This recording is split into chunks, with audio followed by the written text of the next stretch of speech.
Well, hello, ladies and gentlemen. Welcome to another exciting segment of Purpose, Power, Profits. This entire project has been a phenomenal experience working with industry experts across the country, bringing in their expertise, their knowledge, their wisdom look, guys, I tell you, I have had some of the most thought-provoking conversations over the last 2 weeks with these recordings, and I can guarantee you this conversation is going to take your brand and your business to a higher level, simply because we know that everyone needs exposure to their brand, their business, their product, their book, whatever it is, right?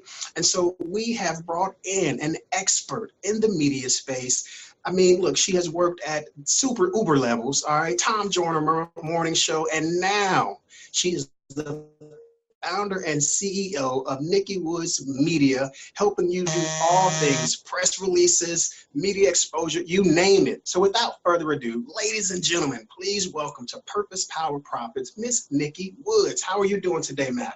I'm awesome. It's like I feel like we're just missing a drum roll here or something. That was a lot of energy. Thank you. Awesome. You know what? Hey, you deserve it. You deserve it.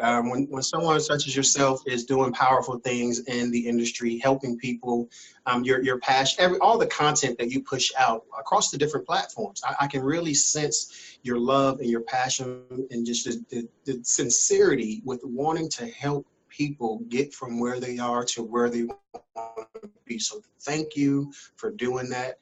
And thank you for everything that you've done to even help with this particular project. So it's amazing to have you on board. No, I am. You know, whenever you put passion and profit into any kind of a sentence, I am like there. It's like my goal for 2018. It's like my goal for 2018 really was to help people start to bridge the gap. It's like so often we're focused on the impact that we want to make that we forget that we can make income from it too. So whenever we can bridge what we love and into making some sort of money from it, which is okay, by the way. It's okay to make money doing what you love. I'm there for it. And I think that you show up in such a way that it's hard for people to say no, because you're infectious, as we just saw from all that energy. So I am so honored to be working with you on, in this space, on this level. So I'm excited. I'm super grateful. Thank you, man. Yeah, I think, like you said, a lot of people lose sight that, in order for you to have a purpose, for your passion to move forward, for your mission to move forward, you got to have a profit. You got to have money in order for your ministry or whatever it is to move forward. So that's very important to bring up. So if you will, Nikki, just kind of share with the people a little bit about who you are, your story, your journey, where you were, where you are right now, and how you got here. Absolutely. So I've been in the media for more than 20 years. It's like so funny for me to say that. But I started really early on. I started out in television. I did television news for a while. Then I went to television sports, and I was actually the sideline chick for ESPN for just a second. And then I just figured out that television is not, where I wanted to be. And so I was invited to be a guest host for a radio show, a morning radio show in Boston. I sat in for a week and I was in love. It's like I could, radio and television is great, but television to me is so superficial. It's like I could report, on a plane crash, and I would leave the studio and be walking up the street, and they would ask, somebody would be like, "Oh my gosh, I just saw your news story. Where did you get your shoes?" The death story, I just went 20 people died, that story. And so it just really didn't feel good to me. And so when I sat on and did radio, I was just like, this is it, because it's such an intimate connection. It really is just like we're sitting here having a conversation. And even though there are thousands, millions of people watching, it's really just us having a conversation. And so I loved that about radio. And so I was, I worked in Boston. I was there for a year. I always tell people, and I still really don't know. I don't know if I was fired or if I quit, but I didn't know that relationship ended. And I had to find another job. And so I was on my way to Jacksonville for a job in radio, and I happened to stop by in Chicago. My sister lived outside of Chicago. And Chicago is really where I wanted to be. Chicago just was like, when I first started in radio, it was like the premier place to be for radio, the #1 station in the country was there, and I wanted to be there. And so I stopped by. I was like, I'm gonna just go up to the station, say hi, introduce myself. Never mind that I had been sending them correspondence for like a year trying to get a job, and nobody. Right. I just pop up, and I got hired that day. And so I had to call Jacksonville, and tell them, I'm not gonna be there. I had just jumped to the number 3 market and the number 1 station. I had just gone from 100,000 listeners to 1 million listeners. It was like a big deal. And so I was in Chicago for 10 years, and then that situation ended, but I'm clear on what happened there. They brought in Steve Harvey and it was done. That's radio. I always tell people, if you haven't been fired at least twice, you weren't really doing your job. And so, but what I will say is that in every situation, whether I decided to leave or I was, I had to leave, I've always been blessed with a bigger situation, and that's what happened in that case too. Tom called. Well, actually, he had been calling, and I was just like, "Oh no, I'm happy in Chicago. I love Chicago now. I don't want." And he called. He's like, "You ready now?" And I'm like, "Yep." And so, if you don't have a job, you say yes to a lot of things. So I moved to Dallas, and I joined Tom's team as his executive producer. So I went from 1 million people in Chicago to 8 million people with Tom. And so, I was with him for 8 years, and I absolutely loved everything about it, even the stress. I just loved it. But at one point, I had to make a different decision, and that was to go out on my own. So I did have more control over my time and more control over my profits, and I could really spend time with family. And so I resigned. And I decided to start my own business. Well, I had started it before, but when you're, a full-time employee, it's hard to really build a business. So I decided to get serious about it. And now I help people use the media, especially traditional media. That's my unique value proposition. I help them utilize it and leverage it so that they can build their business, their brand, promote whatever it is, the message that they want to get out. Awesome. So, you've been a full-time entrepreneur for how long now? It's been 1.5 years. Year and a half? Okay. Baby. But you know what? That's a lot of time to really get a lot accomplished. Like I've even noticed some of the projects that you've worked on lately with some of the industry leaders in their particular spaces over the last few months. So you've been able to do a lot in 1.5 years. So that's congratulations on you. No, thank you. I think I've been able to do a lot in like the last 3 months. I think the year, I don't know if I did as much as I was like, I wondered half the time, like, what in the world did I just do? Like my daddy said, I just up and left a good job. And so I think it was interesting. And as an entrepreneur, I think I could certainly empathize with people because it is such a switch to, go from, even though you may be really playing on a big playing field as an employee, you're still an employee. And I think the whole mindset shift when you become a full-time entrepreneur is nothing to play at. And so I always appreciate, because your emails show up in my inbox, and you'll always ask some thought-provoking question about how I'm feeling and how I'm thinking. Well, not me personally, but everybody. And I think that I love that about you, because it's just a different way of thinking, and it can be very challenging if you're not used to it 100% being on you. And so I think that 2017 for me was about changing my mindset about things. And then 2018, things really, took off because I was in a different place. Awesome. I'm super happy that the emails that I send out are actually having an impact. Yeah, I had no idea. So thank you for sharing that with me.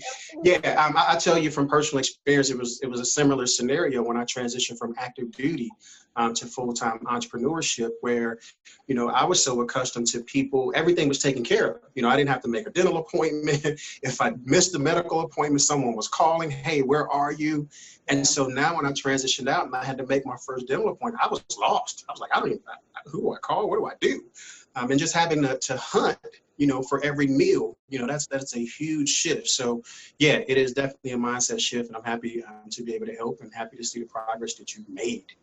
All Absolutely. right, Nikki. So we know that you are all things magic in terms of the media, your media Rolodex, just the connections, the relationships, the strategy behind how to position a brand or a business as an authority in their particular space. So talk to the people really about what it means to be an authority and how they can go about becoming authority in their particular space, whether it's their book, a product, or a service-based business. Well, I think for so long we were focused on just being experts. Like, so you wanted to be an expert at whatever lane you were playing in. And so my challenges to people is that it's no longer, because there are a lot of experts now. Like, everybody is an expert now. And that's Right. fine. I mean, I think you can be an expert through education. You can be an expert through, whatever you've done for the last 20 years. You can be an expert because of experience. I mean, and that's fine. And I don't want to take that from anybody. But I think that when you're ready to play on a different level, you have to become the authority. And so I think being an authority means that you are leading the conversation for the experts. You're no longer just a part of it. You are the one that's kind of in the forefront. You're above the pack. And so even the experts are looking to you to see what they should be doing. And so that's what it means to be an authority. But to really be the authority, you have to be visible. Like, you can't be like the best kept secret anymore. I mean, that's not cool when you're an entrepreneur. You don't want to be the best kept secret. So Right. You really have to get that visibility, and to really, really play, I think, at top levels, you have to incorporate some form of traditional media. It's no longer good enough, I think, just to be on Twitter. It's no longer good enough just to use social media as a way to get your visibility. You really have to start adding in different things, and media should definitely be a part of it. I mean, just even when I was with Tom, I mean, I had the power to get you in front of 8 million people at one time, you know what I mean, in the space of 3 minutes. So imagine, like, if of those 8 million people, just 1% said, I need what you have. And then if just 1% of that 1% actually became clients, that is a game changer for your business. And it's Right. absolutely doable. I mean, I've created an entire system, not on just how to get the media, but then how to monetize it. Like, how do you make money from that? How do you fill your funnel? How do you have to, how do you get the prospects you need in order to create the revenue that you want? And so, media, like, as an authority, media absolutely has to be a part of it. But the great thing is that the media needs you and me and everybody else out there just as much as we need them. Because it used to be, when I first started out, we were like in a 9 to 5. We were on a regular business cycle. Like, we had morning drive, we had afternoon drive, and if breaking news happened, then we may have to work, But now we're on a 24/7, all the time, everywhere news cycle. So people are constantly looking for experts to explain certain stories, and to put new and unique spins on things. And so, you're needed. We're needed. Our voices are needed. Our knowledge is needed. Our authority is needed. And so it's easier than ever once you kind of get the formula to get media for your brand or your business. So I know a lot of people are probably sitting out there thinking, hey, I might not have the authority. I might not be that thought leader, who's out front of everyone else.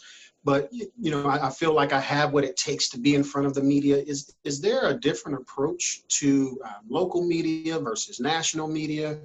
If so, why? And how can people actually, build their brand to get to a higher level? Well, authority really, I guess if you break it down, it's really just the perception of. So, I mean, because I'm seen as an authority doesn't mean that I know more than somebody who may be just the expert, be seen as the expert. The perception is that I'm visible and people see me and people know that this is what I know, as opposed to somebody who may not be out there and be as visible as I am. So the approach to get media is really just to show that value.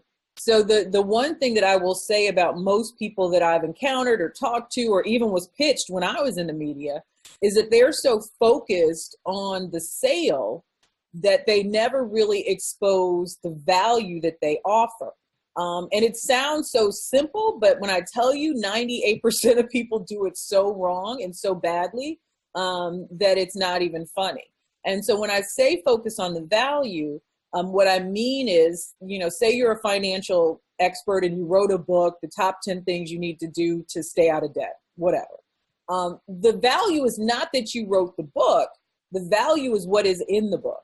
So when you pitch a producer or a host or an editor or a reporter, say something like, I'm a financial expert. And I don't even know if you have to say that, but I want to share with your audience 5 ways that they can get out of debt in 60 days or less. Like I don't know one producer that if they have room to actually put that story on that will say no to that.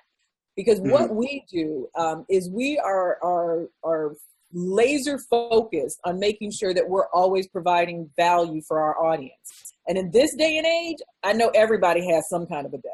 And so to know, for us to be able to share with our audience. So the pitch is not, hey, I'm a financial expert and I just wrote this book, 10 ways to stay out or get out of debt. The value is I have 5 ways that I want to share with your audience on how you can get out of debt in 60 days or less. The result is you're going to sell books. Like if you show up and that's the value and, and they'll probably mention your book, they may not, but if you really show some value, trust me, people are going to be Googling, even if they don't know where to find you, they're going to Google you and they're going to find you and then they're going to buy whatever you have if that's what they need. Right. But if you show up and you're so laser focused on selling a book, then people aren't going to really be tuned in. I mean, as an entrepreneur that people really have to know, like, and trust you in order to buy from you. And they can't really do that based on one interview. But what they do know is that if you show up and you provided so much value that they want to get to know you better. And so having a system where you can take somebody that heard you and knows that they want to know more and get them in a client pathway is what I call it. Get them in a funnel. I don't like the word funnel anymore. Get them in a system where they do get to know you. They do understand that they like you and they figure out that you have exactly what they need. Then you can convert them to being a customer. For those who show up and it's just like, I could tell you how to get, and I hate this. And people would do this all the time. They show up to an interview and you ask them a question and they're like, well, yeah, I can do that. And if you buy my book, you'll learn how.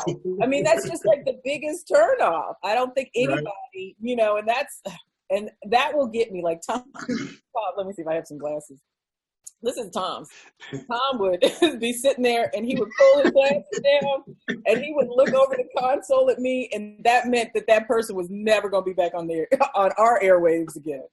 It was classic. He didn't even have to say anything. He just would lean forward, pull those glasses down, and it was a wrap. So you can't be so focused on the sale that and I challenge my clients, don't even mention it. Usually a host, if you have written a book, the host will say, because that does give you credibility as well, that you've written a book. So it's part of what we want to do to establish why we brought you on, why you're the person we brought on. But when you are so focused on the sale, it comes out off as salesy. And I think that people just automatically tune out because it sounds more like a commercial than it does just about a value-packed interview. And that makes tons of sense, even from some the strategy call that you and I had and working on some different things. You made a comment, and I know this might not sit too well with some people, but okay.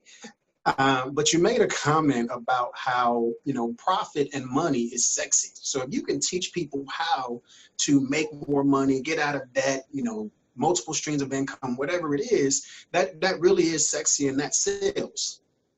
No, absolutely. I mean, I think that for most of us, we really want to know, and they say that you should always, whenever you're pitching the media or doing the media, you need to consider what's in it for them. They call it the WIFM, what's in it for me.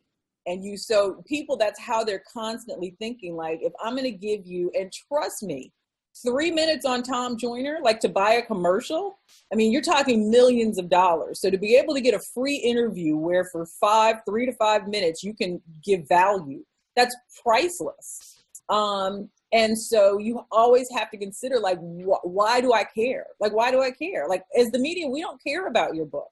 We don't care about your business. We don't care about your service. All we care about is that we're providing value to our audience. But I think that you always have to make it pay off. Like, so even if it's, what are the pain points? Usually it's money, usually it's love, usually it's health. One of those big three things is usually what people are struggling with. And so if you're, a fitness expert and you've come up with a way, that people can lose 3 pounds a week, while you're eating donuts, then even though I may not agree with that, that's something that I know is a pain point for our audience. And so just even to bring it on as a good, source of conversation, whether we believe it or not, is amazing. So you have to consider pain points. And this can come down to anything. This can be worked out through anything. So you don't have to be in some of the sexier, expertises. I wish that I could talk about love and money. I wish, because those are like, but what I do can be sexy, because you can make it, because you want to make somebody's life better. And at the end of the day, most of us, that's what we want. We want people that can help us make our life better. And when I connect with you, that's when I start to become the customer. I mean, I may Google you and follow you for a while. I may get your emails, 5 of your emails before I make a decision. But 9 times out of 10, if you're providing value around one of my pain points, I'm going to be a customer at some level. But you have to have a system that you can move people through so that happens. Awesome. So now you're speaking about pain points, which are very important. I hope most entrepreneurs, whether you are just an author looking to turn your book into a branded business, or if you're already a product or service-based business, it's very important that you understand those pain points. So Nikki, I want to ask you, why, I guess, are the pain points different versus, say, for example, Tom Joyner versus a gospel station? And then how can people go about determining what the pain points are for the different media outlets so that they're not doing a buckshot, just spray all approach to all of their media contacts? No, well, yeah, let us not do that. Thank you, Jay. Let us not do that. So that's when you have to do your research. And it's interesting because I released for the first time ever, some of my contacts from my media Rolodex. And when I did, when we sat down, my team and I sat down and started going through every media outlet, like podcasts and all, online stuff, we had 600,000 contacts. And so I released maybe 10. I can't even remember exactly the number. And people are like, oh my gosh, I'm getting 10,000 contacts. Well, 90% of that probably doesn't relate to you. I mean, we released that many so that everybody could find 10 good contacts that are good for them. And that's really all you need to start with. Because the key is doing research and building relationships. So you may be a financial expert and you may, and from a branding standpoint, I mean, people always want to say, I'm a financial expert and everybody wants to talk about money. But not everybody talks about money the same way. And so you definitely have to know the audience. So when you show up and you're talking to a Tom Joyner audience, we're talking about people who are figuring out how they can buy the meal plan for their kids at school. I mean, that's their financial reality. So we're not talking about Bitcoin, or anything like that. That's more of a Wall Street Journal conversation. So you may be able to talk about how to save money, by putting together a smart plan to spend $10 less at the grocery store a week or whatever it may be. And you may be able to talk about Bitcoin. But you have to be clear on your audience, because if you show up to Tom talking about Bitcoin, you will also not be invited back, because clearly you didn't figure out, who we are, what our audience was. And even as a producer, I respected more the person who would ask me, these are the things that I would like to talk about, but I want to know what best fits your audience. So even though they might not have been kind of sure, at least the fact that they had enough respect for my 8 million listeners that they wanted to ask and make sure that they were on point, said more to me than just the person who sent me this blanket email about talking about Bitcoin. And I know that that's not what we're going to talk about on our show. So you really have to do the research, and then you have to start building those relationships. So this should not be just, okay, let me show up and get what I can get from your audience. I mean, this really should be about, a give and take. Becoming a resource for the media, and really, being of value all the way around. So I've had people before, when I was producing, and I've done this with certain clients or suggested it with certain clients, even if you're following a certain journalist and that She's a financial reporter, but she really focuses more on women and their finances and their unique. So say you're surfing the web and you see a great story, you think it'd be a good conversation. I mean, just sending her an email as you start to build this resource and say, hey, I know you love these kind of topics. I know this is what you cover. I thought this might be good for you to take a look at. Not interview me about it, but just be a resource and let her know that, she's on your radar. I mean, that means a lot. And so not looking at this as like, okay, what can I get out of this situation? But really coming and saying, what can I give in order to provide value? Because this is what I know. Absolutely. I love it. I love it. So one quick question before we get ready to transition out. I do want to ask you, there are several, media platforms or publicist type PR platforms, for example, like Help a Reporter Out. What are some of the other platforms that people can be made aware of? And is it the same process in terms of know, like, and trust relationship with those producers as well? No, it's really not the same process. You're talking about media call out services. So Help a Reporter Out is one, Pitch Rate is another one, Source Bottle is one, but they're more based, I think they're in Australia, but they will do some United States stuff. And they also look for people sometimes in the United States who can speak to something happening over there. So you can find some stuff there as well, but Help a Reporter Out, or HARO, really is the biggest one, I think, with the most variety as far as what they're looking for. So no, it's really a different setup. So basically with these services, you create an account and they're free. I mean, you can upgrade or whatever, but basically you can get a free account. And they will send you stories that journalists are working on that they need experts for. So you may get a story. I'm looking, for a single mother to talk about, things that she does with her kids during the summer. And they want to write a story and they want, some experts to weigh in. They want a quote or something.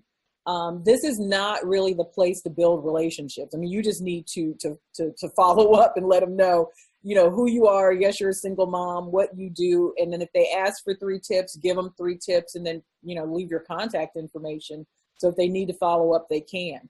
I mean, it's basically just a very clean cut system for journalists who are looking for experts and don't want to spend a lot of time finding them. It has been great for me. It has been great for a lot of my clients, but it is a patience game. I mean, you have to be on it. You have to respond quickly, and 9 times out of 10, because it's not just us. There's thousands and thousands and thousands of people who also respond. So giving some of the tips that I give people are to make sure that the subject is juicy. So if it's a call out for an article about how sports have helped you save your relationship or whatever.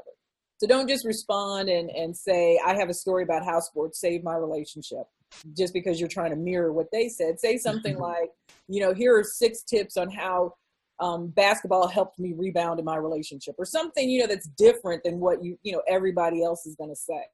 I think journalists like specifics. So if they ask for 3 tips, I would include 1 in the subject line just to give them an idea, because the goal is to get them to open the email first of all, and then just answer what they say. Don't give them a different suggestion. I'm a financial expert and I know you're looking for tax quotes, but I can tell you how to retire. Don't do that. Just respond. And have a little system around it. I tell people, because they usually HARO sends 3 times a day, and I would suggest you do that. Or they can send just 1 big digest, but I would suggest, if you're serious, that you do 3 times a day. And then take 20 minutes and open it and scan through it. If you see something that fits for you, like have a little template ready about who you are, what you do. I always like to include where you're big on your platform. So if there's something that stands out, like if you have 40,000 Twitter followers or, LinkedIn connections, so that they can see you have some reach. And then your contact information, and then just kind of respond to what they say and send it off. And then have Google alerts. So everybody that's in business or spends some time online should have Google alerts, at least for your name, so that you can, and what Google alerts will do is that if they ever mention your name online, you'll get an alert and you can see where it was. And so a lot of times on HARO, they won't even tell you that they used you. They'll just publish it. And so, Google alerts, you'll find that out, that they were able to use it. I mean, a lot of times they don't even respond and say, we used your information. So have Google alerts so that you can see when people do talk about you. Okay, cool. So before we get you up out of here, Nikki, I want to ask you one final question. And if you have to, pause, but I don't think you'll have to do a whole lot of pausing and thinking. But why should people attend the Purpose Power Profits, the Dallas stop of this tour? Other than I'm going to be there? Outside of that? Well, I think what I love about this is that, I mean, you put the three things together. So obviously want to figure out what we love, right? And I think that you are so focused on making sure that people know they have to show up for their success. I mean, it's not enough to say, okay, I love grooming dogs and then sit on your couch and waiting for all your dog grooming clients to come to you. I mean, you have to show up for your success. And then how do we make it pay off? I mean, for my piece of it, visibility is like key to businesses and brands. I mean, you can't build a thriving business if nobody knows who you are. It just doesn't work anymore. And global reach is such a big thing now. It's so easily accessible if you have a plan. And so I'm part of, what I love is showing people how they can get the visibility they need to build a business they love and generate the revenue that they want. I mean, most of us started businesses because we didn't want just a job. But because we don't necessarily ask for help with the things that are not our strong suit, we've created more jobs for ourselves. And sometimes it's more demanding than the one that we left. And right. So I'm all about, getting the visibility you need so that you have the freedom to not just enjoy your business, but to enjoy all the stuff outside your business, like your friends and your family and your children or whatever. And so I think that, all of the stops are going to be amazing. But I think Dallas is going to be particularly fun because I'm going to be there. I love it. Hey, look, but you know what? If we don't plug ourselves, if we don't give ourselves an exposure, I mean, why are we doing it? I mean, I think we can still be, and I really don't like using the word humility at all, just because I understand a lot of the time the context that people present this in. But I think we can still say, hey, look, hey, I'm the truth, and I deserve to be where I am, but also be grounded in your understanding of where you are in your position. Yeah, you know what? And I don't think that. I think that when you paid your dues, like my son tells me not to tell people this anymore, but I will. I'd be like, Google me. Like if you think that what I'm saying, right, check me out. Google me. All right, and you'll realize that I have put in the time. I didn't just show up. I mean, like this wasn't just something that I decided I wanted to talk about. Like it's what I do day out. And so and I'm also like of the mindset, if I'm not for everybody. Like I'm clear on that. And I don't want to be for everybody. But when I show up for the people who are supposed to be my clients, supposed to be in my community, I show up big. And I'm proud of that.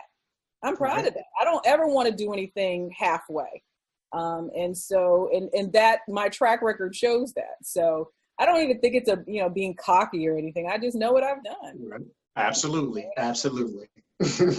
I love it. I love it. I love it. I love it. Thank you, ma'am. I really appreciate it. I can't wait to get to Dallas. Like you said, this entire project, this entire experience, it has been amazing, guys, working with some experts who are just professionals. That is one thing that has really stood out for me in this entire project. Coming from the military, I'm so accustomed to, hey, this is the time we need to be here. This is the effort that we have to put in. And working with this group of experts has been just that. They have been prompt. Nikki was on here a few minutes before I thought she would be on here. And so I told me you got to show up early. And so I show up early. I'm excited. I want to be here. You were definitely early. So guys, I tell you, those little details matter. Your punctuality matters. Your professionalism matters. If you want to build a brand and become an authority in your space, you have to take care of the little things. It is the little things that get you from where you are to where you want to be. You just heard it here from Nikki Woods, founder and CEO of Nikki Woods Media. all types of expertise in the media space. She just gave you a broad overview of what you can expect at the Dallas stop of Purpose, Power, Profits. Don't miss it. I promise you, 2018 and beyond is going to be phenomenal for you because you made the investment, you showed up and met with everybody in real life so that you can receive value to take your life and business to a higher level. I'm looking forward to seeing everybody. Thank you, Nikki. I will talk to you soon. Absolutely.